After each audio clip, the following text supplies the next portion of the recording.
सगळ्यांना. तर मी गौरी साळुंके. आमचा कोर्स 205 मध्ये छत्रसेवे काळात जे आम्ही जे कामकाज केलं होतं ते सादर करण्यात येत आहे. छत्रसेवे काळामध्ये RBIची शाळा नेमून दिलेली होती आणि त्यामध्ये शाळेची सुविधा कशा आहे, शाळेत इमारती कशा आहेत, काय सोयीसुविधा आहेत, कार्यक्रम त्याचे कसे चालतात, पाठ कसे घ्यायचे, शिक्षकांचे पाठाचे निरीक्षण करून त्या पद्धतीने आपल्यात कसं सुधारणा करता येते त्या उद्देशाने आम्हाला RBIची शाळा दिलेली होती आणि तिथे छत्रसेवेचे काळाचे कामकाज करण्यात आलेले. त्याचे सादरीकरण करताना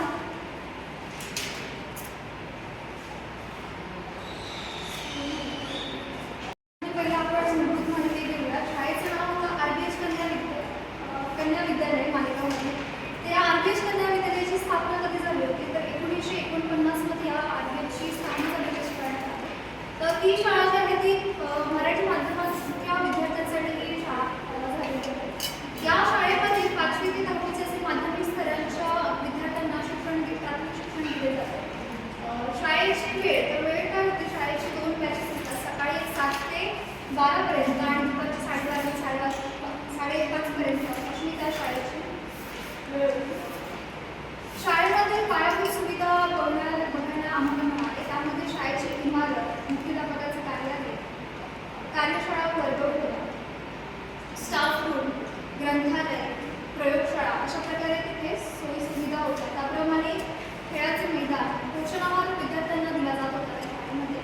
त्याचबरोबर स्वच्छतागृह होते, ICTचे खोली उपलब्ध होते, मुलींसाठी पाण्याची सुविधा होती, सायकलची पार्किंगसाठी सुद्धा एक जागा नेमली गेली होती आणि तिथे छान प्रकारच्या सायकला पार्क केल्या गेल्या होत्या.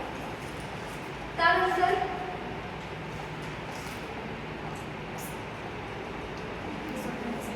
कार्यरत आहे. त्यामध्ये त्यांची नावं पुढीलप्रमाणे आहेत. तर मुख्याध्यापक तिथे सौ देसल कल्पना या मानपत्र मुख्याध्यापक म्हणून कार्यरत करतात.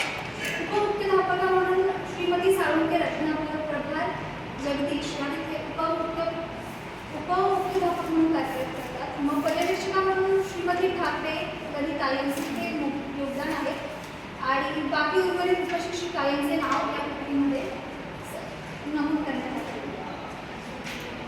आता उपक्रमामध्ये सहभाग माझा कशा प्रकारे झाला तर पहिला आमच्या छत्रसेवेचे उद्घाटन करण्यात आले. ते दिनांक 23 फेब्रुवारी होते. तर छत्रसेवे गटाचे RBI कन्या विद्यालयात उद्घाटन समारंभ माननीय प्राचार्य डॉक्टर सौ देसल आणि डॉक्टर जोशी मॅडम यांच्या अध्यक्षतेखाली उद्घाटन समारंभ पार करण्यात आला.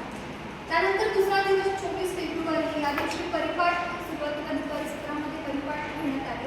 त्या घटकामध्ये प्रार्थना, सुविचार, बातम्या अशा विविध घटकांमध्ये आम्ही विद्यार्थ्यांनी सहभाग घेऊन परिपाठ पूर्ण केला. त्यानंतर छत्रसेविकाचा तिसरा दिवस तो म्हणजे 25 फेब्रुवारी 2026 रोजी कीर्ती चादर अशा 350व्या शहीद दिवसानिमित्त गायन स्पर्धा तिथे शाळेने आयोजित करण्यात आली. मुलींनी उत्सुकतेपणे गायन स्पर्धेमध्ये सहभाग घेतला होता आणि त्या सहभाग घेतला होता. श्री गुरु तेग बहादूर साहेब यांच्या शहीद दिनानिमित्त ही गायन स्पर्धा घेण्यात आली होती. त्यानंतर छत्रसेविकेचा 5वा दिवस तो म्हणजे 26 फेब्रुवारी 2026 रोजी या दिवशी 2 उपक्रम झाले. त्या म्हणजे खो खो आणि कबड्डीचा आणि त्यानंतर मी पाठ नियोजन करून मराठीचा एक पाठ घेण्यात आला. पहिला आम्ही सकाळी परिपाठ झाला, त्यानंतर मग खो खो आणि कबड्डीचं मुलींमध्ये गेम उपक्रम घेण्यात आला आणि त्याच्यानंतर माझा मराठीचा एक पाठ शिक्षकाच्या देखरेखीखाली ओळख सोहळ्यांची असा पाठ घेण्यात आला. त्यानंतर छत्रसेविकेचा 6वा दिवस तो म्हणजे 27 फेब्रुवारी 2026 मराठी राष्ट्रभाषा दिवस. या दिवशी शिक्षकांच्या मार्गदर्शनाखाली छान असं फलक लेखन करण्यात आलं. मुलींच्या आम्ही ग्रुप वाईज मराठी निबंधाची स्पर्धा